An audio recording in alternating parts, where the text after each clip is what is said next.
Here's another video, guys. Dr. YouTube. This is the Black Lives Matter movement.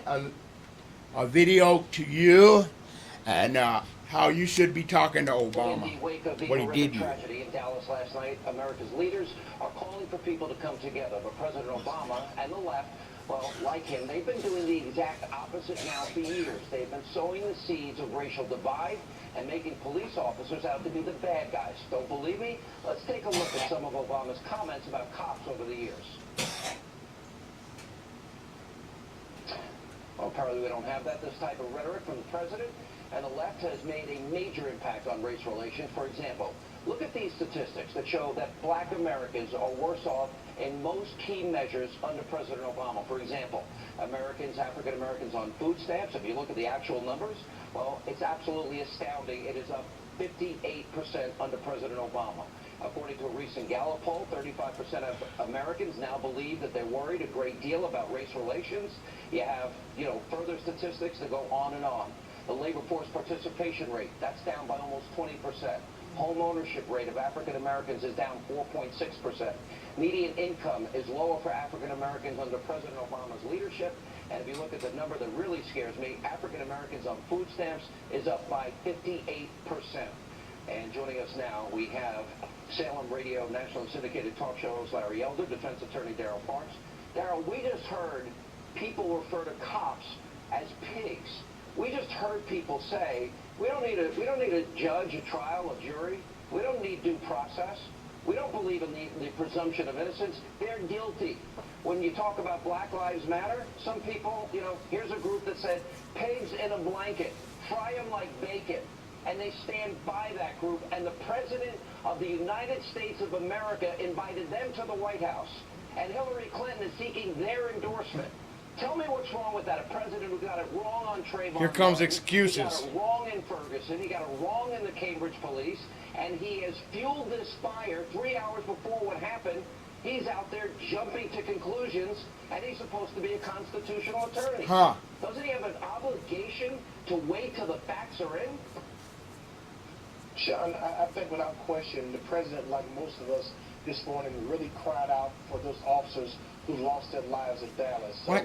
I think he joined the rest of us in really. He's the president, though, you moron. Now, that's totally different from him sharing. He speaks out in high-profile race cases when, in his own city of Chicago, his own hometown, since he's been president, 3,459 murders have taken place.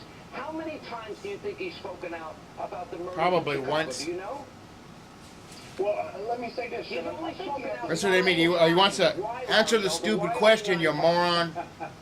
I think you know the answer to that. This is his adopted hometown.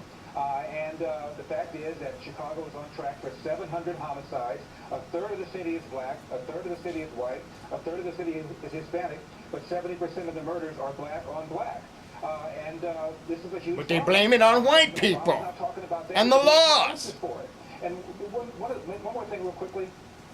Part of the problem here is lack of information. The gentleman that you interviewed a little while ago said that people think we're stupid. It's not that we think that they're stupid. They are ill-informed. I bet you That's that it. he has no idea that Black these shootings Lives against Matters blacks are down just 75% uninformed, in the last 45 years.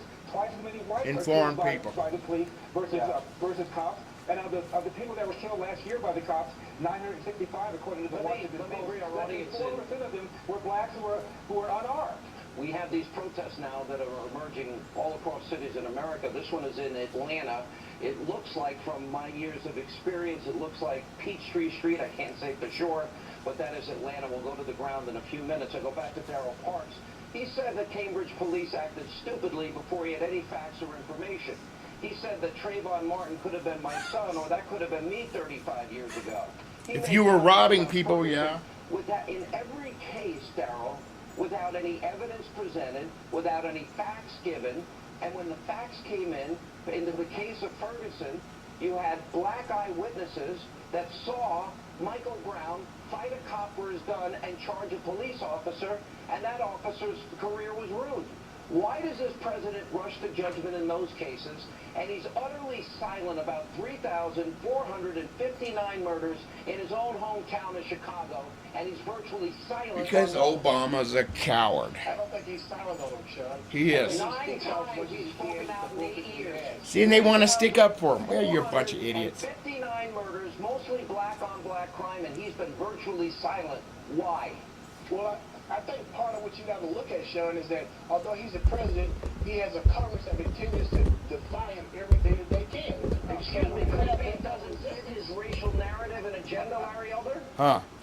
The Congress is stopping him from doing what he wants to do. It is absurd. The number one problem in the African-American community, the black community, is the absence of fathers. I interviewed Kwesi Nkrumah, the head of the NAACP. I thought it was Whitey. years ago, and I said, as between the presence of white racism, which is what Black Lives Matter is all about, versus the absence of black fathers, which poses the bigger threat to the black community. Without missing a beat, Sean, he said the absence of black fathers. Obama, in another time, said that a kid raised by a dad is 5 times more likely to be poor and commit crime, 9 times more likely to drop out of school, 20 times more likely to go to jail. That's the problem we ought to be talking about. Yeah, and you know what, Larry? Oh, no, it's Whitey's fault, though. A 58% increase since Obama's been president. Black Americans on food stamps, a 20% increase. Black Americans not in the labor force. When you look at median income, real dollars down $2,400 in the black family, which is already below other races in this country. He's not solved the problem. And then you add to that a 55% unemployment rate of black teenagers. He's not helping.